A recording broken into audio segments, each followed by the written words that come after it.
Hello everybody, welcome to the English Matters grammar lesson for each one of us.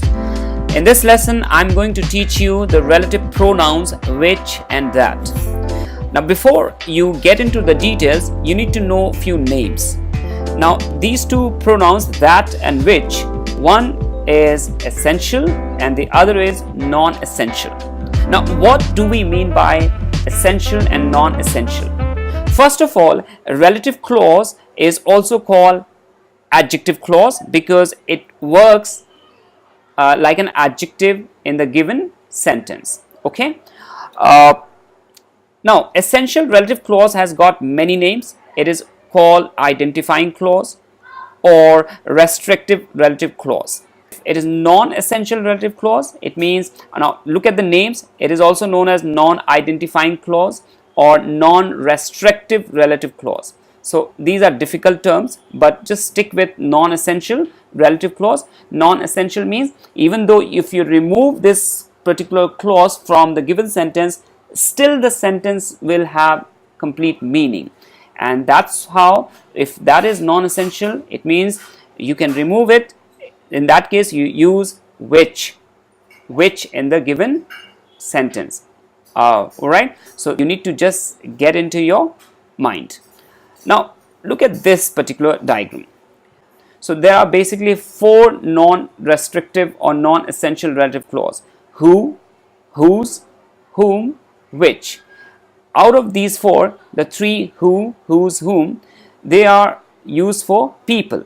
But which is a relative clause. It is non-essential relative clause which is used either for a person or for thing. So it can be used for anything. Let's look at few sentences and decide are we going to use which or that. Look at this one. The recipe I wrote down for you is lost. Now what do we use? That I wrote down for you or which I wrote down for you? Let me explain it for you. Okay, in this case it will be that. The recipe that I wrote down for you is lost. Why? Why? Because it is essential. It is the important part of the clause to define the noun. Here the recipe is the subject. Now a whole lot of recipes, out of them you're talking about a particular recipe. So the recipe that I wrote down for you is lost. So that's how this that I wrote down for you is the essential relative clause. It's a clause, so essential relative clause to make the sentence meaningful, and that's how we use that. Okay, and it is also called identifying clause because it is telling about the noun. Which recipe are we talking about? That I wrote down for you is lost. Okay, that I wrote down for you. So that is the essential relative clause. But let's just make a little change in the same sentence. I've written the chicken recipe dash I wrote down for you is lost. Now in this case, in the previous one it was the recipe. It could have been any kind of recipe. It can be any XYZ recipe. However, in this example I've written the chicken recipe. Use which or that. It will be which. The chicken recipe which I wrote down for you is lost. Now why did I use which? Because again you don't have to think about any other recipe because it is a definite. You're talking about the chicken recipe. It is more defined, specific, more specific. So in that case, if you remove this part which I wrote down for you, you can read the sentence, the chicken recipe is lost. Still it would hold meaning.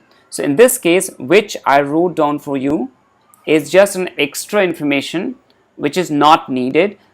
So it becomes the non-essential relative clause, and when it is non-essential relative clause, we get to use which. If the moment it is non-essential relative clause, we cannot use that. We cannot say the chicken recipe that I wrote down for you is lost. It will be incorrect. I wrote down for you is lost. Okay. Let's go ahead, look at this sentence. Dash is kept in the shelf is from school library. Okay, let's decide. Take a moment. Decide to use that or which.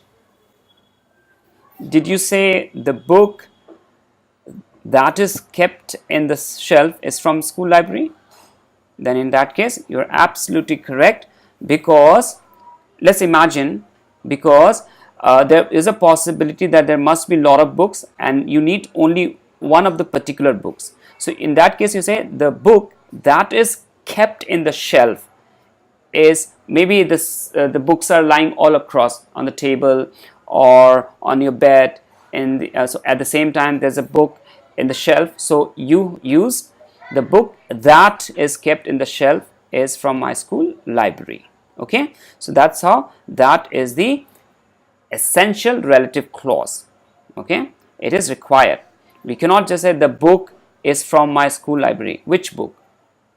It can be any book. So for that reason, you have to use essential relative clause that is kept in the shelf to identify the noun, the subject, the book.